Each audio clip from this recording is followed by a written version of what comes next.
Hola, ¿cómo están? Me da mucho gusto recibirlos una vez más en este estudio expositivo del libro de Apocalipsis. Cierra tus ojos, vamos a orar y vamos a darle gracias a Dios que tenemos libertad en Cristo, que ya no hay ninguna condenación para quienes estamos en Él.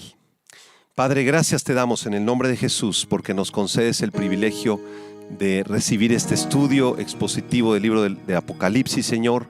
Y te suplicamos en esta tarde que tu Espíritu Santo sea nuestro Maestro. Te agradecemos, Señor, porque tú nos has comprado, nos has redimido a precio de sangre, Señor, y por eso te adoramos y te bendecimos, Señor. No hay argumento ni juicio contra mí. Él con su sangre me vino a redimir.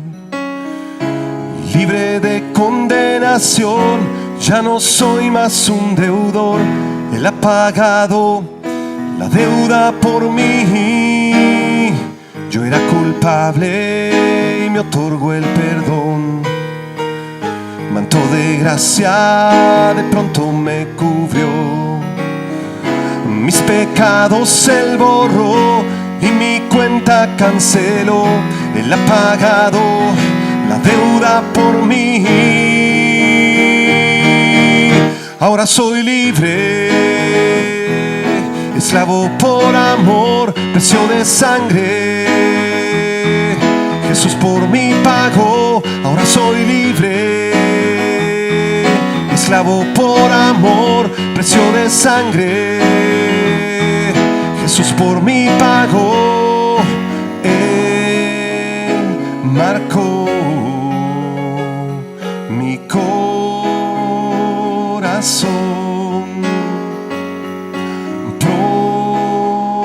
propiedad soy del Señor. No hay argumento ni juicio contra mí.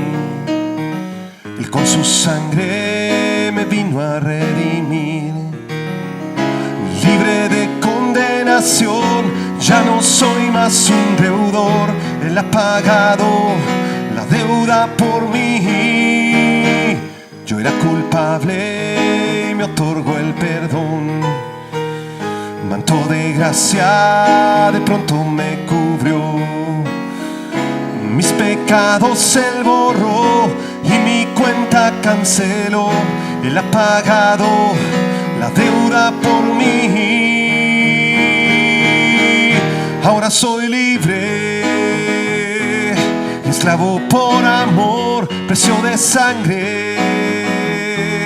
Jesús por mí pagó. Ahora soy libre, esclavo por amor, precio de sangre. Jesús por mí pagó. Él marcó mi corazón, propiedad soy del Señor.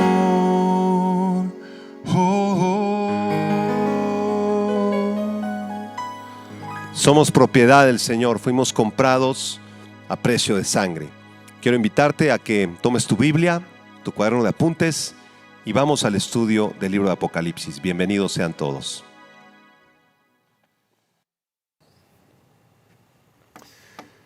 Muy bien, pues estamos listos para continuar este estudio del libro de Apocalipsis. Abre tu Biblia en Apocalipsis capítulo 13, versículo del 1 al 10, en un tema que se titula El surgimiento del anticristo, primera parte.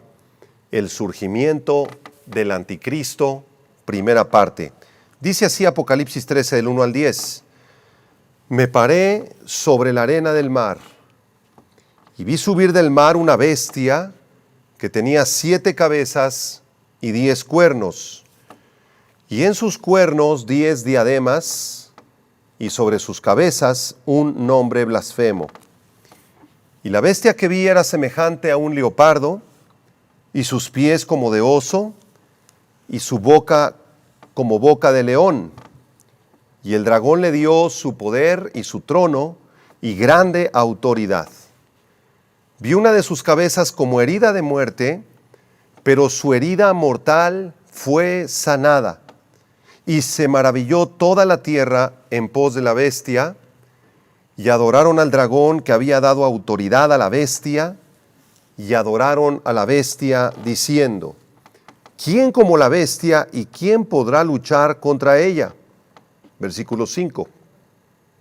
También se le dio boca que hablaba grandes cosas y blasfemias, y se le dio autoridad para actuar 42 meses. Y abrió su boca en blasfemias contra Dios, para blasfemar de su nombre, de su tabernáculo y de los que moran en el cielo. Y se le permitió hacer guerra contra los santos y vencerlos. También se le dio autoridad sobre toda tribu, pueblo, lengua y nación. Y la adoraron todos los moradores de la tierra, cuyos nombres no estaban escritos en el libro de la vida del Cordero que fue inmolado desde el principio del mundo. Si alguno tiene oído, oiga. Si alguno lleva en cautividad, va en cautividad. Si alguno mata a espada debe ser muerto. Aquí está la paciencia y la fe de los santos. Amados hermanos, estamos viviendo sin duda alguna tiempos peligrosos, tiempos muy delicados. Cada día que pasa la maldad va en aumento, la violencia es mayor, hay más egoísmo, palabras mentirosas, discusiones, guerras, y todo esto es una razón por la cual debemos comprender la palabra de Dios, lo que la Biblia enseña acerca de los últimos tiempos. La multiplicación de la maldad y la inmoralidad, como sucedió en los días de Noé, son un claro testimonio que estamos viviendo en los últimos tiempos de la historia de la humanidad. Las guerras y los rumores de guerras, las enfermedades, los terremotos, los huracanes, el culto al dinero y el humanismo son solo algunos anticipos proféticos que apuntan claramente hacia el surgimiento de un perverso personaje diabólico que traerá un falso evangelio engañando a muchos. Este personaje será el anticristo, el anticristo. La palabra anticristo aparece en la primera carta de Juan y tiene dos significados. La palabra anticristo significa el que está en contra de Cristo, ese es el primer significado, alguien que se opone a Cristo, alguien que está en contra de Cristo. Pero el segundo significado de esta palabra quiere decir alguien que está en el lugar de Cristo o alguien que está usurpando el lugar de Cristo. No solamente está en contra de Cristo, sino que al mismo tiempo se hace pasar por el mismo Cristo. Entonces el anticristo es un ser, o será un ser muy astuto, muy inteligente, que estará en contra del Mesías, pero que al mismo tiempo se hará pasar él por el mismo Mesías. Este hombre será el más carismático de los líderes políticos y religiosos de toda la historia de la humanidad. Será capaz de traer una falsa paz entre las naciones árabes y la nación de Israel. Negociará la reconstrucción del templo judío en la ciudad santa de Jerusalén muy pronto. De hecho, ya hay planes para reconstruir el templo de Jerusalén actualmente. Además, el anticristo podrá realizar milagros, señales y prodigios sobrenaturales y se autoproclamará como el Mesías de Dios. Será un hombre con poder para llevar a cabo milagros y las personas lo seguirán por masas, por multitudes, por millones, de tal manera que su influencia será mundial por cuanto reinará sobre todas las naciones de la tierra. Será un ser inteligente y persuasivo. También será sutil y astuto para llevar a cabo sus perversos planes. Su principal interés será en traerle alabanza y adoración a Satanás. Estará interesado en la fuerza, en el amor al dinero y en el poder, y además hará un pacto de paz de 7 años entre Israel y los enemigos de Israel, que será quebrantado justo a la mitad de este tiempo, a los 3 años y medio, por él mismo quebrantará el pacto, según Daniel 9, versículo 27. Será en esta segunda mitad de los 7 años de su reinado que se quitará la máscara de santidad y estará listo para desplegar toda su maldad, toda su perversión sobre el mundo entero. Hará un sacrificio blasfemo y terrible en el templo de la ciudad de Jerusalén e introducirá un culto idolátrico en el cual se establecerá a sí mismo como Dios. Él ordenará a través del falso profeta, como lo vamos a ver más adelante en estos estudios, y a través de todas sus huestes de demonios que ya estudiamos en los juicios de las trompetas, que todos los seres humanos tendrán que adorarlo. Esa será su orden. Todos tendrán que adorarlo. Y quien se niegue a adorarlo no podrá comprar ni vender cosa alguna y será perseguido y asesinado. Además será un blasfemo. Hablará grandes cosas en contra de Dios, estará poseído y controlado completamente por Satanás, perseguirá a Israel e intentará destruir a la nación de Israel, pero su perverso gobierno terminará mediante un juicio directo de Dios al final de los tiempos de la tribulación. Dios se encargará de él y lo enviará, lo arrojará al lago de fuego. Los nombres que se le han dado al anticristo son muchos. Entre ellos, voy a mencionar solamente algunos. Se le llama el hombre sanguinario y engañador en el Salmo 5, verso 6. Se le llama el malo en el Salmo 10, versículo 2 al 4. El hombre de la tierra, Salmo 10, 18. Se le llama también el poderoso en el Salmo 52, verso 1. El enemigo, Salmo 55, verso 3. El angustiador, Salmo 74, del 8 al 10. Se le llama en el Salmo 141 el hombre violento. Va a ser un hombre violento. Y en Isaías 10, versículos 5 al 12, curiosamente se le llama el asirio, porque el anticristo va a surgir de la zona donde se encontraba el antiguo imperio asirio. En Isaías 16, del 4 al 5, se le llama el devastador, el cuerno pequeño en Daniel 7, 8, el pastor inútil, Zacarías 11, 16 y 17, el hombre de pecado ya en el Nuevo Testamento en 2 Tesalonicenses 2, 3, el hijo de perdición en ese mismo pasaje, el ángel del abismo, Apocalipsis 9, 11, la bestia, es el título más común del anticristo en Apocalipsis, la bestia, Apocalipsis 11, 7, y el Señor Jesucristo lo describió como la abominación desoladora en Mateo 24, versículo 15. Vemos pues que la revelación respecto a este individuo en la Biblia es extensa.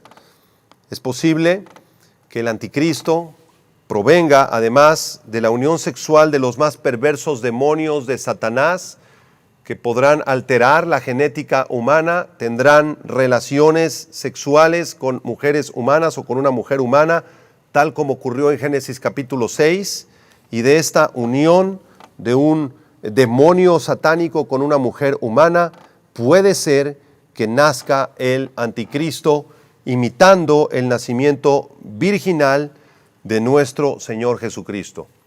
Y aunque estas son solamente especulaciones, son posibles, ya que el anticristo será la obra maestra de Satanás, imitando el programa y la agenda de Dios. Así que cuando le pregunten a la mamá del anticristo, oiga, ¿quién es el papá de la criaturita que van a hacer?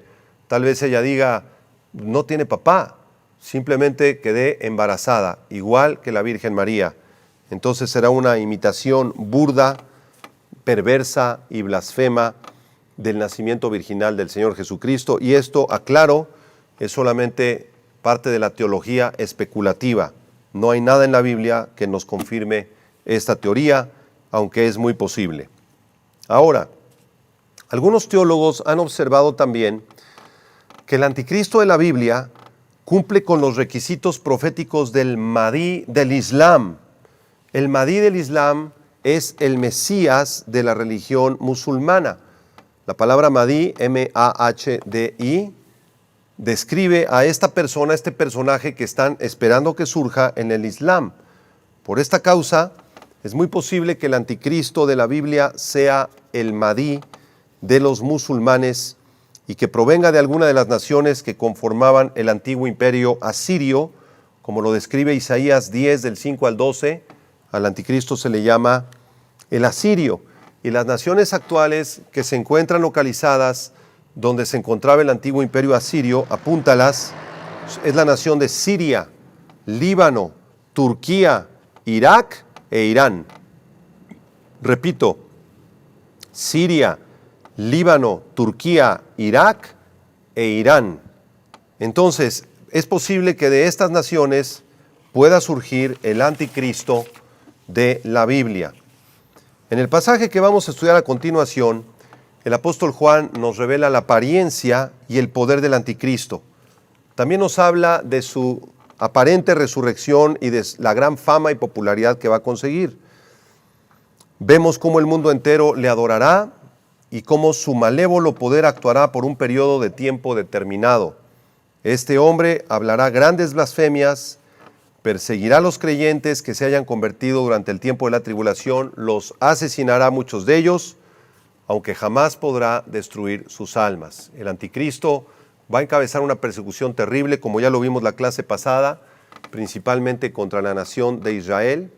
Va a ser una persecución sangrienta, terrible, en donde asesine a miles de judíos, pero aunque él cobre las vidas de algunos de los creyentes en el tiempo de la tribulación, jamás va a poder matar sus almas ni su fe. Así que regresamos a Apocalipsis capítulo 13 y vamos al versículo 1 y 2. En primer lugar vamos a estudiar la apariencia y el poder del anticristo. Dice así Apocalipsis 13, 1 y 2.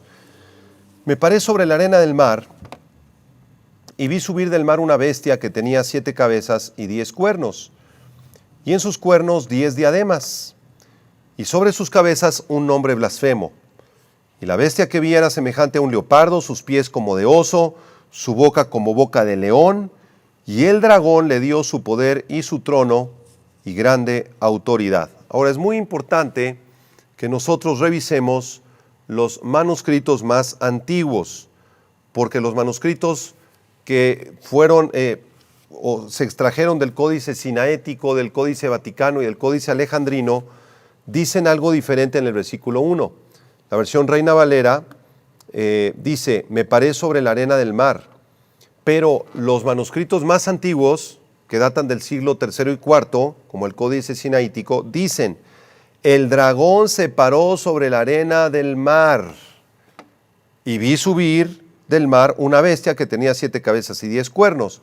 Entonces es muy interesante notar que en estos manuscritos se nos revela que no es Juan el que está parado sobre la arena del mar, sino que es el dragón, y el dragón está representando aquí a Satanás. Es Satanás el que se para sobre la arena del mar, y Juan ve subir del mar esta bestia que tenía 7 cabezas y 10 cuernos. La arena del mar en la Biblia puede representar a las naciones del mundo entero. Las naciones del mundo entero pueden estar representados de la arena del mar. Entonces esto es una simbología donde el anticristo, que está aquí representado en el verso 1 por la bestia, sube de el mar, ¿verdad? Y está gobernando todo el planeta en el futuro cercano, ¿sí? La bestia representa en este contexto del versículo 1, repito, al anticristo y al sistema perverso que gobierna y gobernará el planeta en el futuro cercano. Así que el dragón se para sobre la arena del mar y ve subir del mar una bestia. La arena y el mar pueden representar a todas las naciones del mundo, y esto nos confirma que el anticristo, ¿verdad?, impulsado y energetizado por Satanás, será quien gobierne sobre el mundo entero. El apóstol Pablo describe a este personaje en la segunda carta a los Tesalonicenses capítulo 2. Vamos a 2 Tesalonicenses capítulo 2 versículo del 1 en adelante. Pongan atención, por favor, porque aquí en este pasaje Pablo nos da una descripción detallada acerca de quién es o quién será el anticristo que habrá de venir. Dice así 2 Tesalonicenses 2. Pero con respecto a la venida de nuestro Señor Jesucristo y nuestra reunión con Él, os rogamos, hermanos, que no os dejéis mover fácilmente de vuestro modo de pensar, ni os conturbéis ni por espíritu, ni por palabra, ni por carta como si fuera nuestra, en el sentido de que el día del Señor está cerca. Pablo está hablando aquí de la venida de nuestro Señor Jesucristo, de la sana doctrina bíblica que nos enseña esta doctrina, que el día del Señor está cerca. No te dejes mover fácilmente de tu modo de pensar. Si tú has creído a la Biblia, si has creído en Jesucristo, si le has creído al Dios de la Biblia, no te dejes mover de ese modo de pensar, porque el día del Señor está cerca. Versículo 3. Nadie os engañe en ninguna manera. Ten cuidado que nadie te engañe, porque no vendrá el día del Señor sin que antes venga la apostasía y se manifieste el hombre de pecado, el hijo de perdición. Antes que vengan los juicios de Dios y antes que se establezca el reino milenial, vendrá la apostasía, apistemi del griego. Esta palabra apostasía significa separarse o alejarse o dejar algo. Un apóstata es una persona que profesó ser cristiano, que se acercó al cristianismo, que iba a la iglesia, que incluso recibió a Cristo, pero nunca nació de nuevo. Vivió una mentira, jamás hubo una regeneración en su corazón y a lo largo de los años o de los meses, ¿verdad?, de haber profesado el cristianismo, se alejó, se apartó, terminó con los budistas, con los testigos de Jehová, en el catolicismo, en el mormonismo, se apartó del Señor Jesucristo y se entregó a la falsa religión.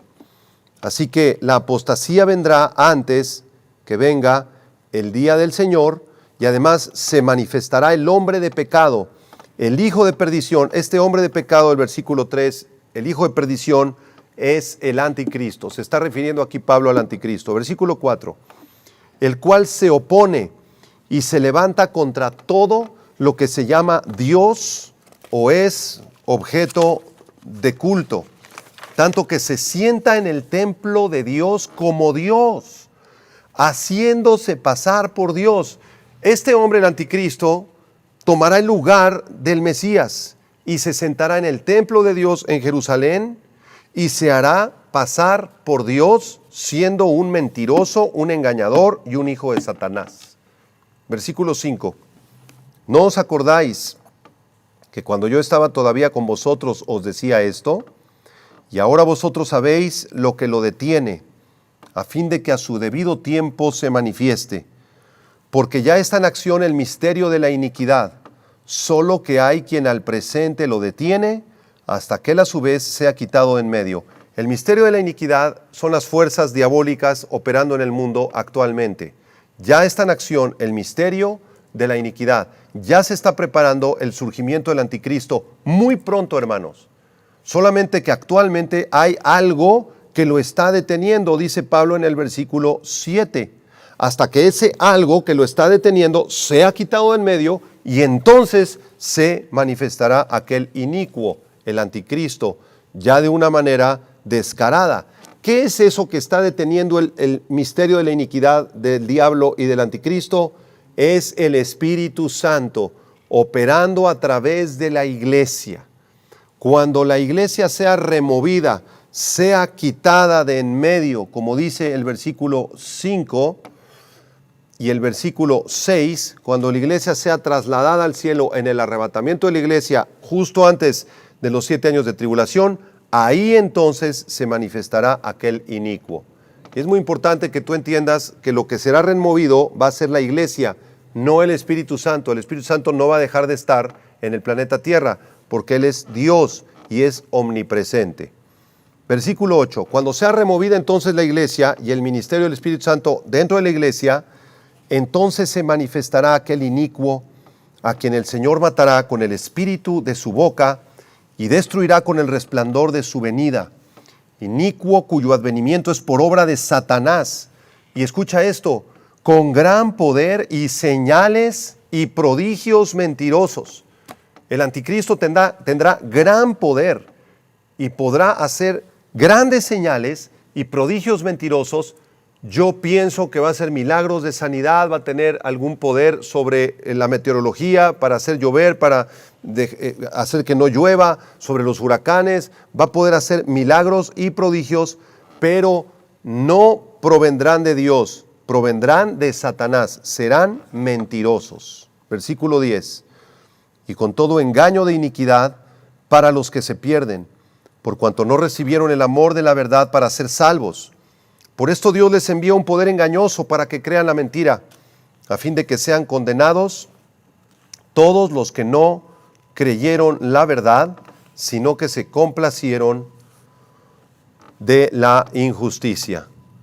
Bueno, regresamos a Apocalipsis capítulo 13.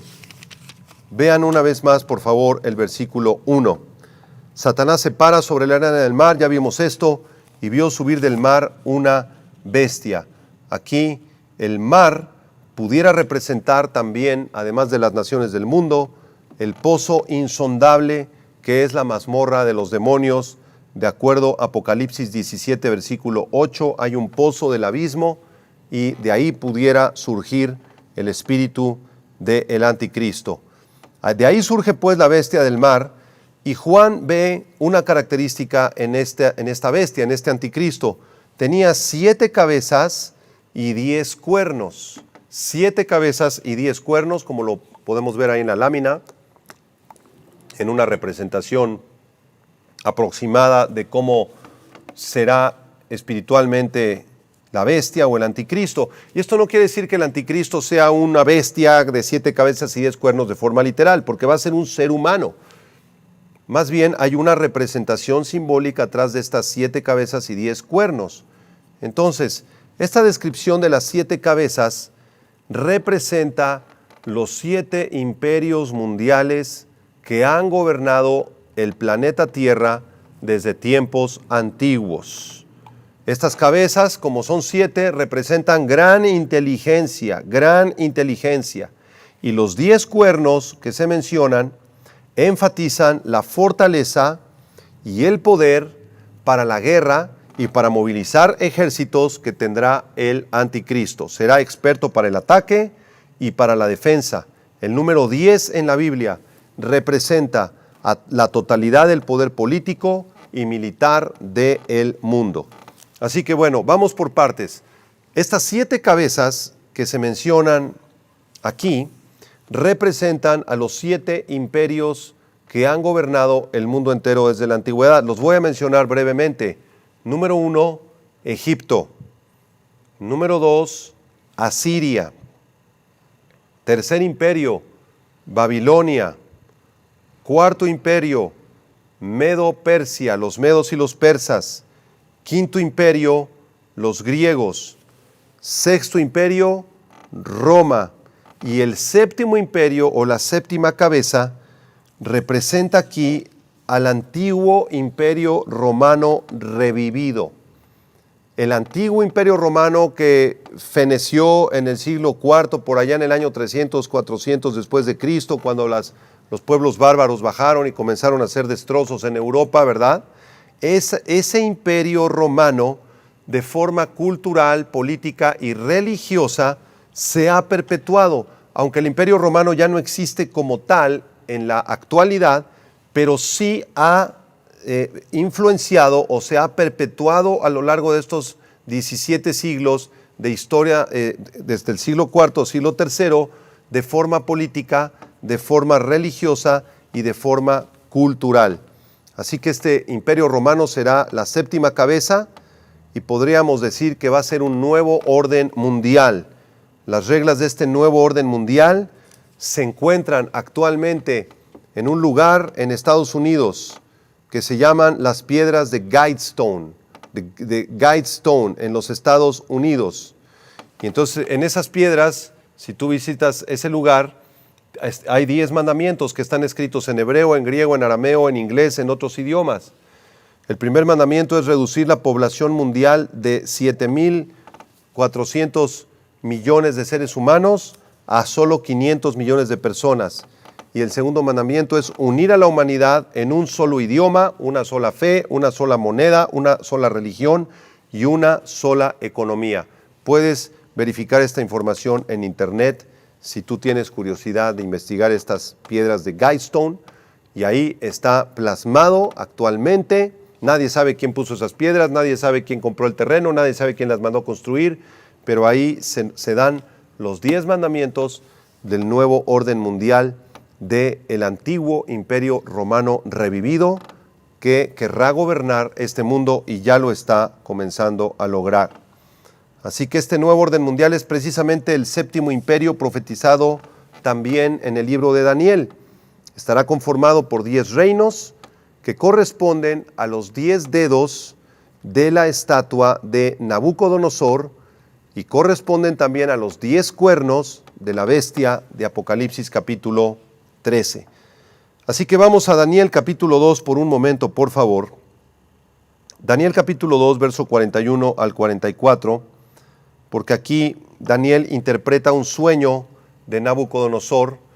Nabucodonosor tuvo un sueño y soñó una estatua, y en esta estatua tenía la cabeza de oro, tenía el pecho de plata, tenía el abdomen de bronce y las piernas de hierro y los pies de hierro mezclado con barro cocido. Y cada una de estas partes representaba un imperio, ¿sí?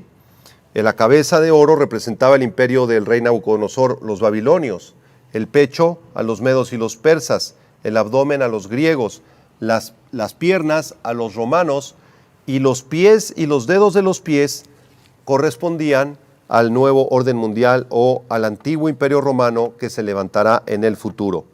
Vamos a ver la profecía de Daniel 2, verso 41. Dice: y lo que viste de los pies y los dedos, en parte de barro cocido de alfarero y en parte de hierro, será un reino dividido, mas habrá en él algo de la fuerza del hierro, así como viste hierro mezclado con barro cocido. Y por ser los dedos de los pies en parte de hierro y en parte de barro cocido, el reino será en parte fuerte y en parte frágil. Así como viste el hierro mezclado con barro, se mezclarán por medio de alianzas humanas, pero no se unirán el uno con el otro, como el hierro no se mezcla con el barro. Y en los días de estos reyes, el Dios del cielo levantará un reino que no será jamás destruido, ni será el reino dejado a otro pueblo. Desmenuzará y consumirá todos estos reinos, pero él permanecerá para siempre. Entonces, los pies de esta estatua del sueño de Nabucodonosor están representando a 10 naciones que harán alianzas. Serán en parte débiles y en parte frágiles. Y ahora es importante señalar que estos 2 pies provienen desde luego de las piernas. Las piernas de hierro representaban al imperio romano. ¿Pero por qué son 2 piernas? Porque el imperio romano se dividió en 2. El imperio romano oriental, con la capital en Constantinopla, que es la actual Turquía, y también gobernaban sobre Grecia, Egipto y la tierra de Israel, y el imperio romano occidental, que gobernaba sobre la actual España, Francia, Reino Unido, Italia, Alemania, norte de África, con capital en Roma. Entonces el imperio romano occidental tenía capital en Roma y gobernaba sobre Occidente, sobre la Europa occidental. Y el imperio romano oriental, o el imperio bizantino, también se conoce con este nombre, tenía capital en Constantinopla y gobernaba sobre Turquía, Grecia, Egipto y toda la tierra de Palestina. Entonces estas 10 naciones representadas en los 10 dedos de la estatua serán 5 naciones muy frágiles y 5 naciones más fuertes. Es posible que sean 5 naciones que pertenecían al antiguo imperio romano occidental y otras 5 que sean de Medio Oriente, como Turquía, Egipto, etc. Irak tal vez e Irán también. Entonces esto es muy importante comprenderlo. Muy bien, regresamos a Apocalipsis capítulo 13, vamos ahora a analizar el versículo número 2. Apocalipsis 13, versículo 2. Bueno, al final del verso 1 dice que tenía un nombre blasfemo, un nombre blasfemo. Y a lo largo de la historia, cada vez que un monarca se ha identificado a sí mismo como un Dios, ha blasfemado al Dios verdadero. El anticristo, por el simple hecho de considerarse él mismo como Dios, ya está cometiendo la blasfemia más grande contra el Señor, porque él se está poniendo en el lugar de Dios mismo. Vamos al verso 2, versículo 2. Y la bestia que vi era semejante a un leopardo, sus pies como de oso y su boca como boca de león.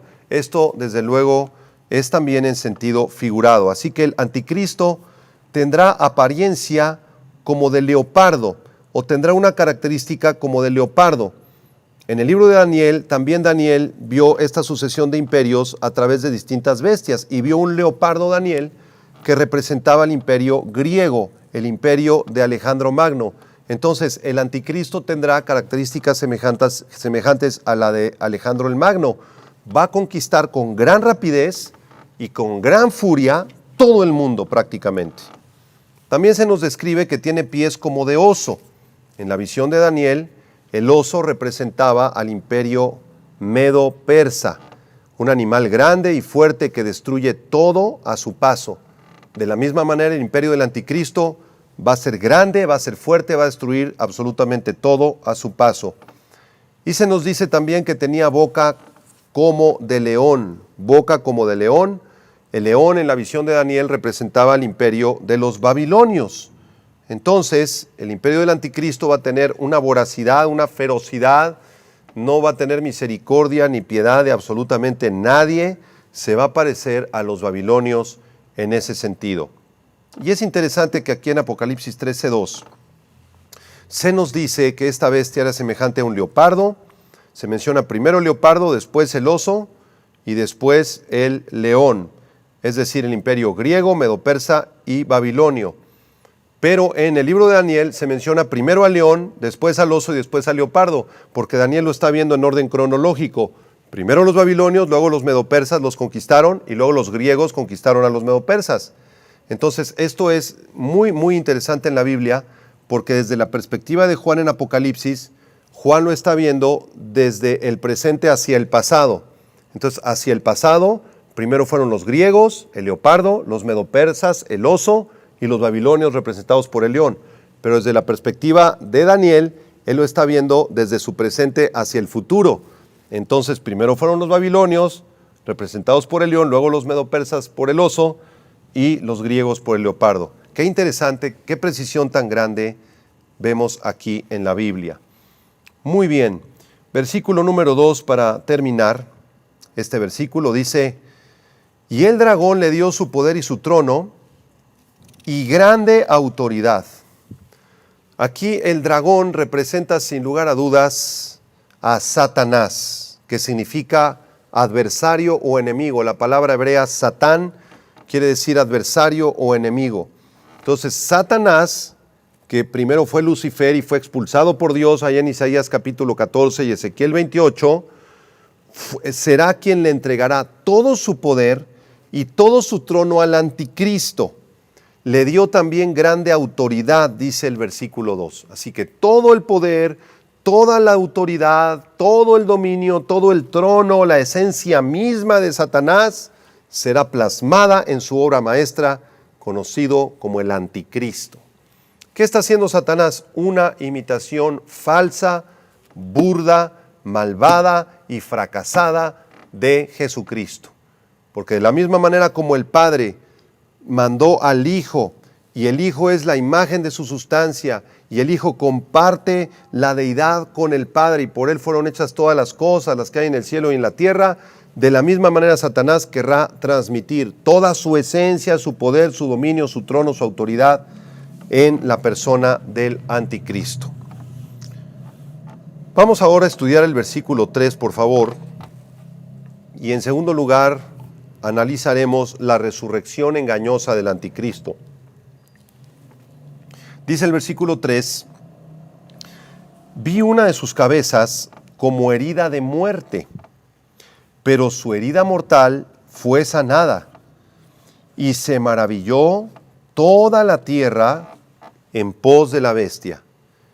El versículo 3 sigue hablando en contexto del anticristo, sin lugar a dudas, pero algunos han pensado que esta declaración, que una de sus cabezas fue herida como de muerte, se podría referir a alguno de los reinos que fue destruido, de estos 10 reinos que será destruido o que fue destruido en el pasado y que revivirá, como fue el caso del Imperio Romano de la antigüedad y su futuro por medio de la alianza de naciones europeas de la actualidad. O sea, el antiguo Imperio Romano feneció, ya no existe, pero resurgirá o está resurgiendo a través de la Unión Europea. Algunos lo ven en ese sentido simbólico. Otros piensan que esta muerte y resurrección se refiere a Judas Iscariote, porque a Judas y al anticristo se les llama a los dos hijo de perdición.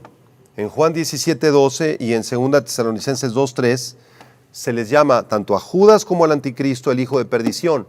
Entonces algunos relacionan a Judas con este versículo y también se le llamó a Judas diablo en Juan 6, versículos 70 y 71. Pero para que esto fuera cierto, Judas tendría que resucitar de alguna manera. Tendría que tomar el lugar del anticristo y después, ser muerto y después otra vez resucitar después de la herida mortal que fue sanada. Y esto sería absurdo. Nadie podría además reconocer a Judas porque nadie sabía cómo era Judas. Entonces, esta postura debe ser totalmente desechada, ¿sí? Esta cabeza que es herida de muerte en el versículo 3 no es el antiguo Imperio Romano que resucita, tampoco es Judas que se levantará de los muertos, no puede ser. Entonces, si no es el antiguo Imperio Romano, si no es Judas, entonces, ¿a quién se está refiriendo el versículo 3? Ya demostramos que el anticristo es una persona, es un ser humano, o al menos una mezcla de ser humano con esencia diabólica dentro de su genética para poder hacer los milagros y maravillas que ya vimos en Tesalonicenses, pero definitivamente el anticristo es un ser humano, no es un país, no es una fuerza política, no es un personaje de la antigüedad, es una persona. Entonces esto es lo más probable. Este pasaje se está refiriendo a una muerte y resurrección que el anticristo va a protagonizar como parte de sus mentiras y de sus engaños. Entonces el anticristo es probable que planee un autoatentado en el cual se le diga al mundo entero que ha muerto. Y de pronto a la mitad de su reinado, en alguna sección de la tribulación, tal vez hacia la mitad de la tribulación, ¿verdad?, de la 70ª semana de Daniel, todo el mundo reciba la noticia: nuestro gran líder, nuestro Mahdi, nuestro Mesías, ha muerto, sufrió un atentado, le dieron un espadazo, un cuchillazo, ¿verdad?, y está muerto, se terminó su vida. Y a los pocos instantes de su muerte, a los pocos momentos de su muerte, va a ocurrir otra noticia. Y esa noticia va a decir: nuestro gran líder acaba de resucitar de los muertos. ¿A quién estará imitando el anticristo? Otra vez, al Señor Jesucristo. Va a imitar al Señor Jesucristo en su nacimiento, va a imitar al Señor Jesucristo en sus milagros, señales y prodigios, va a imitar al Señor Jesucristo en su muerte y va a imitar al Señor Jesucristo en su resurrección para así poderse proclamar Dios. Algunos han pensado que esta será una falsa resurrección porque Él no tiene poder para resucitarse a sí mismo, o Satanás no tiene poder para resucitar a su anticristo de los muertos. Pero la Biblia no es clara al respecto, es más fuerte la postura de que Dios le permita a Satanás infundirle vida al cuerpo del anticristo muerto y enviar ese poder engañoso, como vimos en Tesalonicenses, para convencer al mundo entero que este es Dios y el Mesías. Esta resurrección del anticristo se menciona en el capítulo 13 de Apocalipsis, en este capítulo que estamos estudiando, en un par de ocasiones más. Vamos a estudiarlo. Apocalipsis 13, versículo 12 al 14. Apocalipsis 13, del 12 al 14, dice: ejerce toda la autoridad de la primera bestia en presencia de ella, y hace que la tierra y los moradores de ella adoren a la primera bestia. Aquí se está refiriendo a la segunda bestia, al falso profeta. Entonces, esta segunda bestia o el falso profeta hará que los moradores de la tierra adoren a la primera bestia o al anticristo, cuya herida mortal fue sanada. Cuya herida mortal fue sanada. Versículo 13. También hace grandes señales, de tal manera que aún hace descender fuego del cielo a la tierra delante de los hombres, y engaña a los moradores de la tierra con las señales que se le ha permitido hacer en presencia de la bestia, mandando a los moradores de la tierra que le hagan imagen a la bestia, escuchen, que tiene la herida de espada. Esto va a ser una herida de espada, de cuchillo. Tal vez alguien va a intentar degollarlo, clavarle esta herida en el corazón, este cuchillo en el corazón, y vivió. Y esta herida se nos dice que es mortal. Entonces es muy probable que el anticristo sea asesinado. Él mismo tal vez planee este autoatentado, ¿verdad? Donde sea asesinado y reciba otra vez la facultad de vivir, de levantarse entre los muertos, de tal manera que todo el mundo, casi todo el planeta, con excepción del remanente verdadero de Israel y de los gentiles que se conviertan a Cristo, lo van a adorar. Vamos al versículo 4. En tercer lugar, veamos la adoración mundial que recibirá el anticristo. Versículo 4. Y adoraron al dragón. ¿Quién es el dragón? Satanás, que había dado autoridad a la bestia. ¿Quién es la bestia? El anticristo. Y adoraron a la bestia diciendo, ¿quién como la bestia? ¿Y quién podrá luchar contra ella? Así que al ver los milagros, las sanidades, las maravillas, la resurrección del anticristo, su falso nacimiento virginal o su nacimiento virginal imitando a Cristo, ¿verdad? Su resurrección, su poder económico, su poder político, su gran carisma, su capacidad de convencimiento, todas las naciones del mundo se postrarán delante de él. Pablo dijo en 2 Tesalonicenses capítulo 2, versículo 4, 2 Tesalonicenses 2, verso 4, que el anticristo se opondría contra todo lo que se llama Dios o es objeto de culto, tanto que se sentaría en el templo de Dios como Dios, haciéndose pasar por Dios. Así que los seguidores del anticristo, de esta bestia de 7 cabezas y 10 cuernos, blasfemarán gravemente al darle la alabanza y la adoración a ella. Al adorar al anticristo, los incrédulos estarán en realidad adorando a Satanás, que es el verdadero poder que opera detrás del anticristo, y el anticristo obligará a todos sus seguidores, a todos los adoradores de él, que se impriman una marca en la mano derecha o en la frente con el número 666.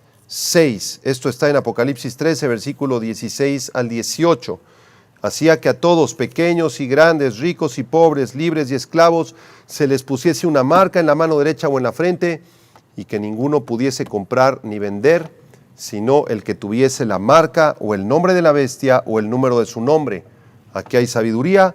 El que tiene entendimiento cuente el número de la bestia, pues es número de hombre, y su número es 666. El número 6 es el número del hombre, porque fue el día en que el hombre fue creado en Génesis. Entonces el 666 es el hombre elevado al nivel de Dios, el nombre elevado a la máxima arrogancia que pueda existir. Vamos a continuar estudiando la arrogancia y la soberbia del anticristo, versículos 5 y 6. Versículos 5 y 6. También se le dio boca que hablaba grandes cosas y blasfemias, y se le dio autoridad para actuar 42 meses, y abrió su boca en blasfemias contra Dios para blasfemar de su nombre, de su tabernáculo y de los que moran en el cielo. Así que al igual que su amo perverso Satanás, el anticristo será un arrogante, un blasfemo. Subraya la expresión se le dio del versículo 5. Esto se refiere al control soberano de Dios sobre los acontecimientos. Dios es el que le confiere temporalmente ese poder. El anticristo no puede hacer nada que Dios no se lo permita. En el versículo número 5 dice que se le dio boca que hablaba grandes cosas y blasfemias. La blasfemia del anticristo no será sutil, sino abierta, infame, monstruosa, hasta el punto que se hará pasar por Dios, hasta el punto que blasfemará de Dios, su soberbia, su arrogancia sobrepasará a la de cualquier otra persona en la historia de la humanidad. El anticristo será el portavoz de Satanás, expresando su cólera frustrada del amo de Satanás, que está frustrado, que está totalmente fracasado por Dios. Además dice el verso 6 que abrió su boca en blasfemias contra Dios para blasfemar de su nombre, de su tabernáculo y de los que moran en el cielo. Blasfemar del nombre de Dios es blasfemar de los atributos de Dios, de quién es Dios, de la esencia de Dios. Así que el anticristo blasfemará contra Dios, de su poder, de su santidad, de su soberanía, de su omnipresencia, etcétera. Se levantará completamente en contra de Dios. También dice que se le dará autoridad limitada para actuar durante 42 meses. En el versículo 5, esto corresponde a los últimos 3 años y medio del tiempo de la tribulación. Vamos al versículo 7 porque el anticristo también va a perseguir a los santos. En quinto lugar, veamos su persecución contra los santos. Apocalipsis 13:7, se le permitió hacer guerra contra los santos y vencerlos. También se le dio autoridad sobre toda tribu, pueblo, lengua y nación. Así que el anticristo será capaz de perseguir a los santos convertidos durante la tribulación y vencerlos. Aunque el anticristo hará con éxito esta guerra contra los santos, así como el antiguo imperio romano, lo vemos ahí en la lámina, enviaban a nuestros hermanos a morir presa de los leones, los devoraban los leones. El anticristo también va a comenzar a perseguir a los creyentes, tanto judíos convertidos a Cristo como gentiles convertidos a Cristo. Y aunque él triunfará físicamente sobre ellos, porque los podrá perseguir y los podrá asesinar, sin embargo la fe de ellos jamás podrá ser destruida. Como decía Pablo en Romanos capítulo 8, versos 38 y 39, estoy seguro que ni la muerte, ni la vida, ni ángeles, ni principados, ni potestades, ni lo presente, ni lo porvenir, ni lo alto, ni lo profundo, ni ninguna otra cosa creada nos podrá separar del amor de Dios que es en Cristo Jesús, Señor nuestro. Y recuerden que el anticristo y Satanás no pueden hacer nada sin la autorización de Dios, sin que Dios lo autorice, sin que Dios lo apruebe, porque Dios es el soberano, Dios es el que está al mando, Dios es el jefe, ellos no son los que están al mando. Así que incluso si Dios permitiera que tu vida o la mía fueran tocadas por el diablo, por el anticristo, jamás nuestra alma podría ser destruida, porque fue comprada a precio de sangre, como lo cantamos en la introducción. Vamos a terminar con la conclusión en el versículo 8 al 10. Apocalipsis 13:8. Y la adoraron todos los moradores de la tierra, cuyos nombres no estaban escritos en el libro de la vida del Cordero, que fue inmolado desde el principio del mundo. La expresión moradores de la tierra se utiliza en Apocalipsis siempre para referirse a los incrédulos, a los que no son salvos en el tiempo de la tribulación. Todos estos incrédulos adorarán a la bestia, se postrarán delante de ella, delante del anticristo, puesto que sus nombres no estaban escritos en el libro de la vida del Cordero, que fue inmolado desde el principio del mundo. Aquí Juan nos recuerda que el Señor Jesucristo es el único Cordero de Dios que fue sacrificado. Su sacrificio fue expiatorio para comprar la salvación de los que Dios habría escogido desde antes de la fundación del mundo, desde el principio del mundo. Y aquí hay una pregunta que debemos de formularnos. ¿Está tu nombre inscrito en el libro de la vida? Porque aquí dice que quienes no estaban escritos en el libro de la vida del Cordero terminaron adorando al anticristo. Si tu nombre no está escrito en el libro de la vida del Cordero, estás en gravísimos problemas. Tienes que reflexionar, tienes que entender que somos pecadores y que Cristo es la única forma, el único medio, la única persona que puede reconciliarnos con el Dios Todopoderoso. No hay nadie más que te pueda reconciliar con Dios más que Jesucristo a través de su sacrificio expiatorio en la cruz del Calvario. Y terminamos comentando el versículo 10, porque aquí hay mucha enseñanza. El versículo 10 es un proverbio que dice: si alguno lleva en cautividad, va en cautividad. Si alguno mata a espada debe ser muerto. Aquí está la paciencia y la fe de los santos. Este proverbio contiene importantes verdades para los cristianos que estén vivos durante el tiempo de la persecución por el anticristo. Ellos deben depender de Dios y no tratar de resolver las cosas en sus propios medios. Estos cristianos del tiempo de la tribulación que serán llevados por el plan soberano de Dios en cautividad, en encarcelamiento, o sea, el anticristo los va a perseguir, los va a encarcelar. Si alguno los lleva en cautividad, deben aceptar ese encarcelamiento como la voluntad de Dios. No deben resistirse o luchar contra el anticristo. Deben saber que Dios tiene el control de todas las cosas. Y si Dios le dio autoridad al anticristo de perseguirlos, de meterlos a la cárcel y de asesinarlos, ellos irán a la presencia de Dios. No se resistan. Si alguno lleva en cautividad, vaya en cautividad. Vaya en cautividad. Y si alguno mata a espada debe de ser muerto. Es decir, Dios es el juez. Dios es el juez. Y si el anticristo a través de sus ejércitos asesina a alguien, esos asesinos de los ejércitos del anticristo serán juzgados por Dios. Aquí está la paciencia y la fe de los santos.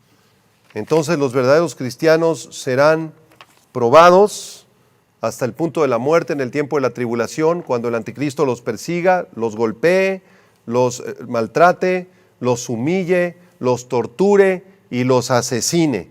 Y si realmente Cristo vive en el corazón de estos hermanos, si realmente nacieron de nuevo, Dios les dará la gracia para resistir incluso el martirio. Y aquellos que se resistan o que quieran huir del anticristo o que quieran salvar la vida o que terminen postrados delante del anticristo para salvar el pellejo, esos nunca fueron creyentes. Recordemos las palabras del Señor Jesucristo, Mateo 7, 21 al 23. No todo el que me dice Señor, Señor, entrará en el reino de los cielos, sino el que hace la voluntad de mi Padre que está en los cielos. Muchos me dirán en aquel día, Señor, Señor, no profetizamos en tu nombre, y en tu nombre echamos fuera demonios, y en tu nombre hicimos muchos milagros. Y entonces les declararé, nunca os conocí, apartados de mí, hacedores de maldad.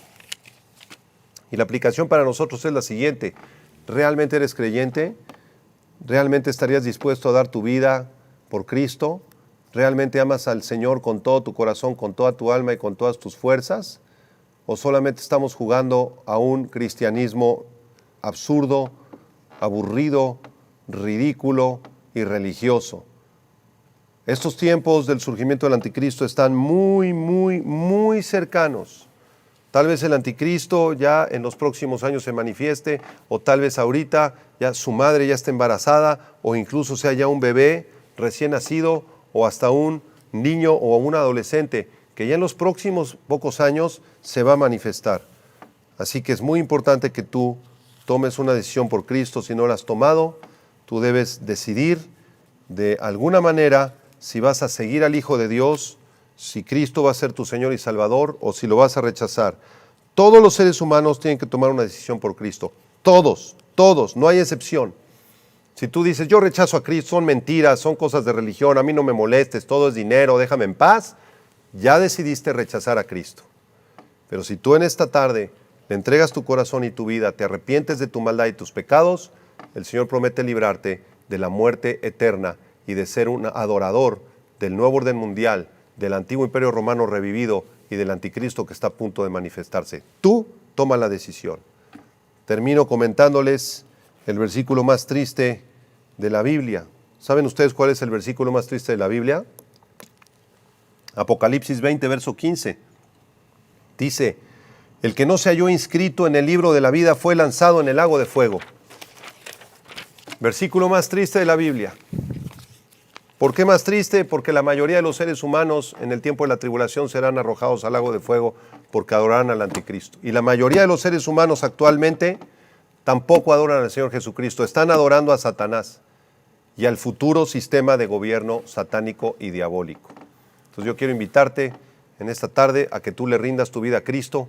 Ya deja tu religión, ya deja tu soberbia, ya deja tu orgullo, deja tu amor al dinero y entrégate al Dios vivo y verdadero que vive y reina para siempre y a su Hijo Jesucristo. Oremos, cierra tus ojos. Y si hay alguna persona que quiera entregarle su vida a Cristo, dile estas palabras. Señor, te doy gracias por tu palabra porque es maravillosa.